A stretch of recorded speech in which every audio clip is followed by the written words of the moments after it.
नमस्ते दोस्तों, मैं आपका मित्र निखिल प्रसाद आप सभी लोगों का स्वागत करता हूं एक और नई वीडियो में। तो दोस्तों, आज की वीडियो का टॉपिक बहुत ही ज़्यादा इम्पोर्टेंट और इंटरेस्टिंग होने वाला है। और आज इस वीडियो में मैं आप लोग के साथ एक बहुत ही महत्वपूर्ण विषय पर डिस्कशन करने जा रहा हूं। और यह विषय है कि स्टैमरिंग की जो अवेयरनेस है उस पर काम करना और ज़्यादा से ज़्यादा अवेयरनेस फैलाना क्यों इम्पोर्टेंट है, और कैसे स्टैमरिंग अवेयरनेस हम हकलाने वालों को मदद कर सकती है। तो चलिए आज इस विषय पर बात करते हैं। तो अंत तक इस वीडियो में बने रहे, क्योंकि हो सकता है कि इस वीडियो के अंत तक आपको बहुत कुछ महत्वपूर्ण जानकारियाँ जानने को मिले। तो दोस्तों, ये स्टैमरिंग की अवेयरनेस होती क्या है और इसके क्या फ़ायदे हैं। जैसा कि आप सभी लोगों को पता है कि स्टैमरिंग एक रेयर कंडीशन है और यह 100 में से सिर्फ 1% को होती है, यानी कि इसकी जो फ्रीक्वेंसी है वो लेस देन 1% है। यानी कि अगर 100 लोगों को आप देखोगे तो 100 लोगों में से आपको मुश्किल से एक आदमी हकलाने वाला मिलेगा। पर जैसे कि मैंने बताया, इसकी फ्रीक्वेंसी 1% ही है। पर अगर आप लाखों लाखों लोगों के बीच में अगर हकलाने वालों को खोजने जाओगे तो आपको लाखों में से जो है हजारों हकलाने वाले मिल जाएंगे। क्योंकि आप देख लीजिए कि हमारे देश की आबादी कितनी है, 140 करोड़ के ऊपर हो चुकी है। और इस 140 करोड़ की आबादी में हकलाने वाले भी जो है लाखों की संख्या में है। और आप इस चीज़ से अंदाज़ा लगा सकते हैं कि लाखों की जो आबादी है हकलाने वालों की, तो बहुत बहुत कम लोगों को है ना अपनी इस प्रॉब्लम का इलाज के बारे में मालूम है। लाखों लोग हकलाते हैं इंडिया में, है ना। और पूरे वर्ल्ड में अगर कंपेयर किया जाए तो पूरे वर्ल्ड में तो और भी लोग हैं, पर मैं सिर्फ इंडिया की बात करता हूँ क्योंकि मैं इंडिया में रहता हूँ। और यहाँ के बारे में जो भी पॉइंट्स मेरे दिमाग में है वो सब ध्यान में रख करके मैं बातें बताऊंगा। तो इंडिया में जो है लाखों हकलाने वाले हैं, क्योंकि हमारे देश में जो है 140 करोड़ की आबादी है।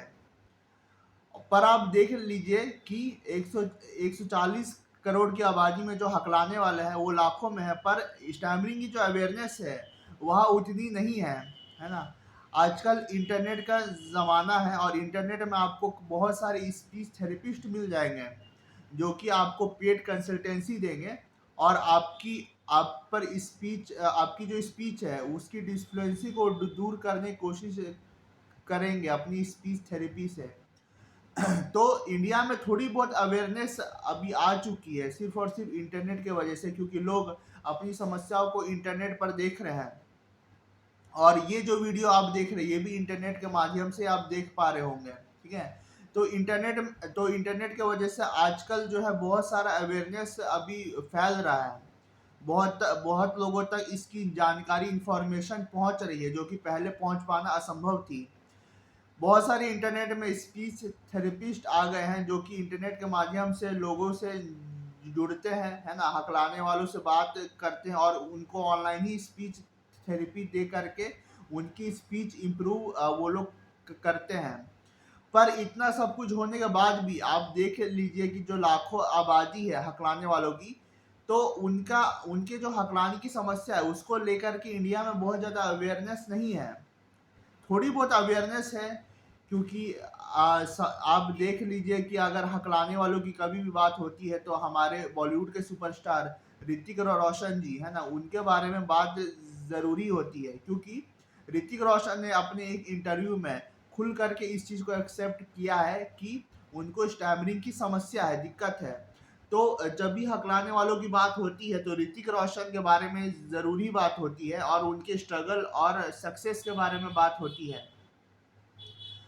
पर इंडिया में कुछ भी होता हो, पर जो लाखों लोगों की आबादी उसके लिहाज में जो है अवेयरनेस बहुत ही कम है ना। अगर 1 लाख लोग हकलाते हैं तो 1 लाख में से सिर्फ 1000 के पास ही इसका अवेयरनेस है, और बाकी 99% लोगों को तो मालूम भी नहीं है कि ये समस्या आखिरकार क्या है और इसका इलाज संभव है कि नहीं है, इनको भी नहीं मालूम है। ठीक है, बहुत सारे लोग ऐसे समझते हैं कि एक बार अगर हकलाने वाला जो है इस समस्या के साथ पैदा हुआ है, तो हमेशा हमेशा के लिए वो हकला हकला के ही बोलेगा और इसका कुछ भी इलाज संभव नहीं है। तो बहुत सारे लोगों की ऐसी सोच भी है, मानसिकता है कि एक बार हो गया सो हो गया, अब इसको जो है ठीक हो पाना इसके लिए संभव नहीं है ना? और वह दवाई की खोज में लगे रहते हैं। तो यह हमारे लिए बहुत ही चिंता का विषय है कि इतनी बड़े आबादी होने के बाद भी, है ना, इस पर खुल करके बात नहीं होती है। हमारे देश में एड्स को लेकर के, कैंसर को ले करके या किसी भी चीज को ले करके ओपनली बातचीत होती है। यहाँ तक कि आजकल इंडिया में वेस्टर्न इन्फ्लुएंस की वजह से सेक्स एजुकेशन के बारे में भी ओपनली बातचीत होती है, जो कि पहले हो पाना बहुत ज़्यादा मुश्किल होती थी बिकॉज ऑफ मेनी स्टीरियोटाइप्स। पर अभी सेक्स एजुकेशन बोल लीजिए या कैंसर बोल लीजिए या एड्स बोल लीजिए, आजकल हर चीज़ के बारे में ओपनली बातचीत होती है। पर दुख की बात यह है कि इतना सब कुछ होने के बाद भी, वेस्टर्न कल्चर का इन्फ्लुएंस होने के बाद भी, है ना, हमारे देश में स्टैमरिंग के बारे में बात नहीं होती है। यहाँ तक कि हमारे देश में जो LGBTQ है ना, उनको भी अपना हक मिलना शुरू हो गया है। बहुत सारे LGBTQ लोग, है ना, अपने जो है पसंदीदा पार्टनर से शादी कर रहे हैं और जो है अपनी अपनी पसंद का जीवन जी रहे हैं, है ना। तो LGBTQ लोग भी है, तो उनको उनके लाइफ के बारे में भी आजकल लोगों को अवेयरनेस हो रहा है ना, टीवी के माध्यम से, इंटरनेट के माध्यम से, है ना, लोगों के बातचीत से। तो तो जो LGBTQ लोग हैं, उनका भी जो है अवेयरनेस काफ़ी फैल रहा है इंडिया में, है ना। लोग उनको पहचान रहे, जान रहे कि हाँ, ये भी एक समाज का हिस्सा है। पर बहुत दुख की बात है कि हकलाने के बारे में किसी को कोई अवेयरनेस नहीं है, किसी के पास कोई नॉलेज नहीं है कि यह कैसे ठीक हो सकती है। सब जो है अपना अंधाधुंध जो है एडवाइस दिए जा रहे हैं कि आप जो है मिर्ची खा के देखिए, है ना, ये मिर्ची से आपकी ठीक हो जाएगी। बहुत सारे लोग झूठ मूठ का ये भी बोलते हैं कि ये समस्या मुझे पहले थी, पर मैं ऐसे मिर्ची खा खा के या इस उपाय को अपना करके मैं ठीक हुआ हूँ, है ना। तो किसी को इस इंडिया में कोई खास फर्क नहीं पड़ता है, और जो है कोई अवेयरनेस नाम की चीज़ नहीं है। और अगर थोड़ी बहुत अवेयरनेस अगर है भी, तो वो स्पीच थेरेपिस्ट अगर किसी को कुछ अवेयरनेस दे भी रहा है, कुछ बता भी रहा है, तो उसके लिए मोटी फीस चार्ज कर रहा है। मान लीजिए कि मुझे कुछ जानना है स्टैमरिंग के बारे में कि ये कैसे ठीक होती है, इसका क्या उपाय है, क्या इलाज है, तो अगर मैं स्पीच थेरेपिस्ट के पास जाऊंगा तो वो पर आवर के हिसाब से मुझसे 1000, 1200 या 1500 रुपये भी चार्ज कर लेगा, जो कि एक बहुत बड़ी अमाउंट होती है ना। एक घंटे में 1500 खर्च करना छोटी मोटी बात नहीं होती है एक आम आदमी के लिए। तो आप देख सकते हैं कि जो स्टैमरिंग है और उसका अवेयरनेस है, ये एक बिजनेस बन गया इंडिया में, बिजनेस बनता जा रहा है। और सिर्फ एक ही ऑर्गेनाइजेशन है जो कि इसको जो है बिजनेस बनने से रोक रही है, वह है द इंडियन स्टैमरिंग एसोसिएशन, है ना। और यह एक ऐसी ऑर्गेनाइजेशन है, सेल्फ हेल्प ग्रुप है, जो कि उन लोगों के लिए काम करती जो कि हकलाते हैं। और टीसा ग्रुप में कुछ प्रैक्टिकल चीज़ का इम्प्लीमेंटेशन होता है, जैसे कि फ्लुएंसी शेपिंग टेक्निक है। फ्लुएंसी शेपिंग टेक्निक का इम्प्लीमेंटेशन होता है, कुछ प्रैक्टिकल प्रैक्टिसेस उसमें सिखाते हैं कि आप इसमें इस ढंग से प्रैक्टिस करिए, आप इससे ऐसे मानसिकता रखिए, ऐसे सोच रखिए, पॉजिटिव थिंकिंग रखिए, एटीट्यूड रखिए। और ये सब रख करके आप अपनी प्रैक्टिस को करते रहिए और अपने लाइफ में आगे बढ़ते रहिए। और the Indian stammering association Tessa इसको एक बिजनेस बनने से रोकी हुई है और कोशिश में लगी हुई है कि ज़्यादा से ज़्यादा इसका अवेयरनेस बाकी लोगों तक फ्री ऑफ कॉस्ट पहुंच पाए। तो यह एक बेहतरीन काम कर रही है। अ, पर अभी भी मेरे मन में यह दुख है कि चाहे टीसा लाख कोशिश कर रही है ना, ज़्यादा से ज़्यादा मेंबर्स को अपने एसोसिएशन में लेने की और सबको मदद पहुंचाने की, पर दुख इस बात का है कि लोगों को अंत में, है ना, इसका अवेयरनेस नहीं है। बहुत सारे लोग जो है इसके बारे में जानते भी है, द इंडियन स्टैमरिंग एसोसिएशन के बारे में, फिर भी इस पर विश्वास नहीं रखते हैं, है ना। क्योंकि जो है proper education, proper knowledge, proper awareness उन तक नहीं है। बहुत सारे लोग खुद भी हकलाते हैं, पर वो जो है इस इन सब बातों में नहीं मानते हैं, क्योंकि इंडिया का इंडिया का जो है एक ऐसा कल्चर बन गया है ना, कि लोग जो है सिर्फ और सिर्फ उसी चीज पर विश्वास रखते हैं जो कि पैसे देख करके लोग खरीदते हैं, है ना। जैसे कि मान लीजिए कि कोई चीज पैसे दे करके कुछ मिल रही है तो लोग उसी पर विश्वास रखते हैं, और कोई चीज अगर फ्री ऑफ कॉस्ट उनको दी जाए, है ना, मदद के तौर पर, तो लोग उसको विश्वास नहीं करते हैं आसानी से। तो इंडिया में जो है अवेयरनेस की बहुत कमी है, और खासकर स्टैमरिंग को ले करके बहुत कमी है। हर चीज़ का अवेयरनेस इंडिया में काफ़ी अच्छा है, जैसे कि मैंने बताया कैंसर का, एड्स का, है ना, एलजीबीटीक्यू का बहुत अच्छा अवेयरनेस है, पर स्टैमरिंग ही पीछे रह गई है, और लोगों को जो है इसका कोई भी अवेयरनेस नहीं है ना। अगर किसी के परिवार में कोई हकलाने वाला है तो वह सिर्फ उसे कोसता रहता है कि ये आखिरकार ऐसा क्यों बोल रहा है ना, इसको कौन सी दवाई दी जाए, खिलाई जाए कि यह ठीक से बोलना शुरू कर दे। और बहुत बार जो है बहुत सारे परिवार में हकलाने वालों को मार भी पड़ती है कि वह ठीक से बोल नहीं रहे हैं।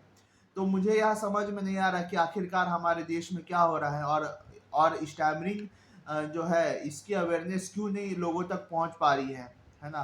तो जो भी लोग यह वीडियो देख रहे हैं, तो मेरा उनसे दरख्वास्त है कि आप अपने एंड से, है ना कुछ कोशिश में लगे रहें कि इसका अवेयरनेस ज़्यादा से ज़्यादा लोगों तक पहुंचे। आप जो है इस तरह से आप एक वीडियो बना करके आप सोशल पेजेस में डाल सकते हैं, यूट्यूब में डाल सकते हैं, ताकि ऐसा वीडियो जो है ज़्यादा से ज़्यादा लोगों तक पहुँचे, है ना। इससे क्या होगा कि आपका अपना एक अभ्यास भी हो पाएगा, और ज़्यादा से ज़्यादा लोगों तक आपका मैसेज भी पहुँच पाएगा, है ना। अगर मैं ये एक ऐसा वीडियो बना रहा हूँ, तो मेरा वीडियो से इंस्पायर हो करके अगर 10 लोग और वीडियो बनाए, है ना, और उन 10 लोग से इंस्पायर होकर अगर 10 लोग और वीडियो बनाए, तो ऐसे करके जो है हजारों लाखों वीडियो बन जाएंगे। और अगर वो वीडियो अगर लाखों लोगों तक पहुंचेगा, शेयर होगा, तो हो सकता है कि इस मुहिम को एक जोर मिले, है ना। और जो अवेयरनेस की क्या कोशिश करने में मैं लगा हूँ, है ना, स्टैमरिंग अवेयरनेस, तो यह कोशिश बहुत हद तक सफल हो पाए। तो जो भी व्यूअर्स इस वीडियो को देख रहे हैं, तो मेरा उनसे यह दरख्वास्त है कि आप भी जो है एक छोटा सा वीडियो 2 से 3 मिनट का ही सही, आप जो स्टैमरिंग अवेयरनेस के ऊपर बनाएं, और सोशल पेजेस और यूट्यूब पर डालना शुरू कर दे, ताकि वह ज़्यादा से ज़्यादा लोगों तक पहुंच पाए, और लोगों को यह अवेयरनेस आए, है ना, ये लोगों को यह समझ आए कि अगर उनके आस पड़ोस में या उनके पहचान में, है ना, उनके दोस्त रिश्तेदारी में अगर किसी को स्टैमरिंग इशू है, तो उनको एक सपोर्ट चाहिए, एक हेल्प चाहिए, एक मोटिवेशन चाहिए, है ना। अगर अगर उनको लोगों से ही सपोर्ट मिलने पाएगा, तो वहाँ कभी भी अपनी स्टैमरिंग से ओवरकम नहीं हो सकते हैं। तो बस मैं सभी से यह दरख्वास्त करना चाहूँगा कि स्टैमरिंग अवेयरनेस को लेकर करके आप जितना कोशिश हो सके उतना कोशिश करिए, पोस्ट लिखिए, वीडियो बनाइए, और ज़्यादा से ज़्यादा जो है मतलब इसको फैलाने की कोशिश करिए इस मैसेज को, कि जो हकलाते हैं वह किसी भी चीज़ में कम नहीं है। हकलाना कोई डिसेबिलिटी नहीं है, बल्कि यह एक जो है भिन्नता है, एक डाइवर्सिटी है ना। और जो हकलाते हैं वह किसी भी चीज़ को लेकर के एक नॉर्मल इंसान से कम नहीं है, बल्कि उनको एक इशू है, एक प्रॉब्लम है, और अगर उनको सपोर्ट दिया जाए, है ना, उनको मोटिवेट किया जाए, तो उस सपोर्ट से, उस मोटिवेशन से, है ना, वह धीरे धीरे उस प्रॉब्लम से उभर सकते हैं, और एक अच्छे स्पीकर बन के भी दिखा सकते हैं। तो बस अंत में सभी व्यूअर्स को और सभी लोगों को यह मैसेज देना चाहूँगा कि आप अपनी एंड से ज़्यादा स्टैमरिंग अवेयरनेस के लिए काम करते रहें, और इस चीज़ को ज़्यादा से ज़्यादा फैलाते रहे, है ना। इससे क्या होगी कि इससे आपकी अपनी अभ्यास भी होगी, और उन लोगों को भी मदद मिल पाएगी जो लोग हकलाने की समस्या से पीड़ित है, और वह डर के छिप के समाज में रहते हैं, और अपनी बातों को, अपने विचारों को स्पष्ट रूप से जो है लोगों के सामने एक्सप्रेस नहीं कर पाते हैं। तो बस मैं इस वीडियो को और लंबा नहीं बनाना चाहूँगा। अगर आपको मेरा यह प्रयास अच्छा लगा तो मेरे वीडियो को लाइक करें, चैनल को सब्सक्राइब करें और मेरा यह वीडियो अन्य मित्रों के साथ शेयर भी करें। बहुत बहुत धन्यवाद आप सभी लोगों का मेरा यह वीडियो देखने के लिए। Thank you very much.